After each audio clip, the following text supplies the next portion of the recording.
My Lords, it is my duty and privilege to congratulate my noble friend on her wonderful maiden speech.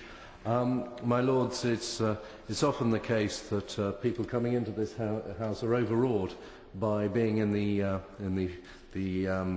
well, it's not always such an exciting atmosphere as it has been in the last month or so, but in this situation. However, the noble Baroness Randerson has been in politics for quite some time. She became a councillor for Cardiff City in 1983, and a career in local politics that culminated in her becoming the first Lib Dem minister for any national body for the Liberal Democrats, and that is a position, of course, which it is, I'm very happy to say, is now commonplace. We have so many ministers and many of our colleagues in another place, and of course as we go through, and if the bill goes through at the moment with a 5-year term, almost all of our female colleagues in the Commons will probably be emulating the noble Baroness Randerson in the coming years. But I think it's going to be extremely helpful to have her expertise, especially as a career in teaching and lecturing will give such knowledge to debates on education. And of course, particularly pertinent to this debate was her introduction of Creative Future, a cultural strategy for Wales, and Iaith Pob. I knew that's going to be embarrassing, and I'm going to get letters that was wrong, which means a language for everyone, for the Welsh language. My Lords, this is particularly pertinent, of course, because as the Welsh language is such a cultural indicator, I'd argue that, that music is also of incredible importance and has been terribly undervalued. My Lords, I would just finish by saying about the maiden speeches, the noble Lord Grade and the noble Baroness Randerson have talked about the difficulty finding out about this place. As they have many years yet to come in this place, I suggest a couple of days wandering around, as I find in many new peers. You find them in strange corridors saying, I just thought I'd take a day wandering around. And on that I would suggest the cellars. Most people haven't been in the cellars. I spent a week in the cellars and thrown out many, many years ago. But it is incredible what makes up this building, so I just leave you with that. My Lords, this is a private member's bill, and the noble Lord Clement Jones is to be congratulated for bringing it back. I say this because he said the same accolade about me. Private members' bills in this place over the last few years has either been live music or dogs. Hopefully one of us will break the deadlock. My Lords, the reason I'm speaking in this debate is because I was very involved in the 2003 Act, and what I find depressing is that most of the complaints we have about the bill were expressed at the time. We worked out that there was going to be a major effect on the provision of live music. My Lords, one of the problems, of course, is at the time we were running a campaign to try and get rid of the two in the bar rule as being too repressive. The noble Lord Colwyn, as a publicity stunt, was in the Red Lion across the way, and we had two people playing, and then he tried to blow his own trumpet and was immediately thrown out of the pub because he would be breaking the laws, which were actually extremely strictly enforced by Westminster Council. There were occasions where if members of the audience took part and in a sing-along, that was seen as more than two in the bar, and there were cases brought against organisations. We thought this was terribly restrictive.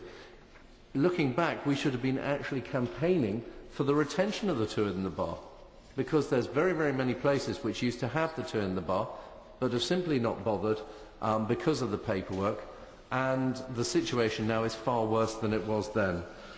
My Lords, I must declare an interest because I am chairman of the National Committee of Best Bar None, which is an organisation for pubs and clubs to try and improve the situation for the nighttime economy through the institution of standards, raising standards.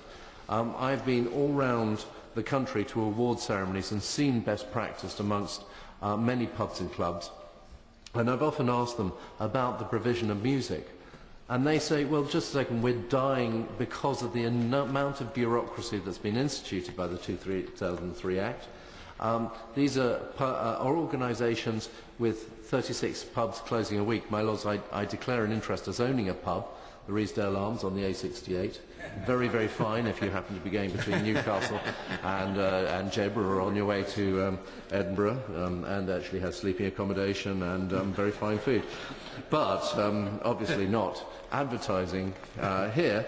I do understand that there is a real issue for publicans to actually keep pubs going at the moment. I mean, we were particularly hit by the fact that the radio kept on saying that the road with the A68 was closed, even though it wasn't, which does have an effect on your trade when you're a pub on that route.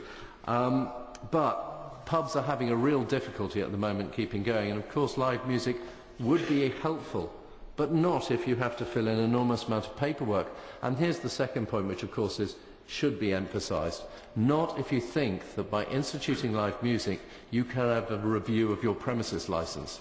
That is a real threat to you as an organisation, and unfortunately due to the 2003 Act, it's one that licensees are not prepared to take. My lords, I believe it's a human right to have unamplified music, and I moved an amendment during the 2003 Act to say that live unamplified music should not be included in the 2003 Act. The problem, of course, with that was the government was totally opposed. They said, at the time, there was a danger that we could have outbreaks of violence because of live music. The Lone Lord Mackintosh, who sadly is no longer with us, was very clear on this point. I took it to division 4 times and beat the government. My lords, I was told I couldn't take it. I can't say how more clearly you can actually say that this House threw it back to the Commons in ping-pong 4 times. My lords, I would have taken it further, but of course nobody had taken it to a 5th division, so that would be breaking new ground, and I was told by my whips that I actually had to give up at that point. The government was quite keen to get it through, so they offered me a concession. They didn't offer me anything, even though we took it 4 times, and then on the 4th time, Tessa Jowell offered me a concession at 10 o'clock at night and offered me Morris dancing, which was fantastic. My lords, I am a great supporter of Morris dancing. Noble lords, laugh. There are 40... No, we haven't got a entertainment's licence. There are 40... Oh, except Morris dancing is exempt. There are 14,000 Morris dancers in the country, but this could have destroyed Morris dancing, because every time there had been a Morris dancing event, they would have needed a temporary event notice, which would have cost 15 quid a time, and all the time to fill in the paperwork. That would have actually killed a traditional dance in this country. It would have been quite devastating.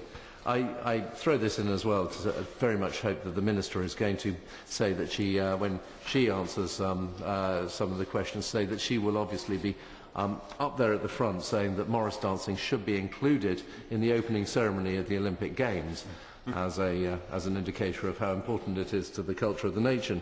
But the problem we foresaw. Morris dancing was extremely lucky that it was exempt. The actual amendment says Morris dancers and their like, and I've never quite understood why jazz singers don't just call themselves Morris Jazz, and you could have Pop Morris. It would fall under the Act, and you could, it would be up to the licensing authority to prove they weren't Morris dancers. But say if they put on a couple of bells around their ankles, they get away with it. My lords, this is an issue. I mean, the ridiculousness of this is large-screen TVs were exempt under the Act. You can watch football matches on large-screen TVs because that's not going to cause any uproar. You could even have, in the next-door room, 3 people actually performing, beamed over on the large-screen TV into a pub at exactly the same volume. That's illegal, but not having the people inside the actual pub. My lords, this really needs to be addressed. This bill, it was often stated, it was said that this will be proportionate. It won't be misused. My lords, the Lord Baroness Boner Spokewell said that if you have a cheese and wine party and you sell alcohol, you might still need a licence. My lords, the noble barrister should be aware that she does, if she's advertised, already need a licence to do that. It falls underneath the bill. It is ridiculous, but it falls underneath the bill. It has stopped performance of music in hospital. It's stopped performance of music in schools. It has stopped performance of music in village halls. It is acted as a massive destructive element in our society. My lords, the minister might say this is a problem that we need to look at, but we've been putting it off again and again. This is something that really needs to be dealt with. I very much hope that the noble Lord Clement Jones's bill is taken up by the government and this real problem in our society is actually dealt with.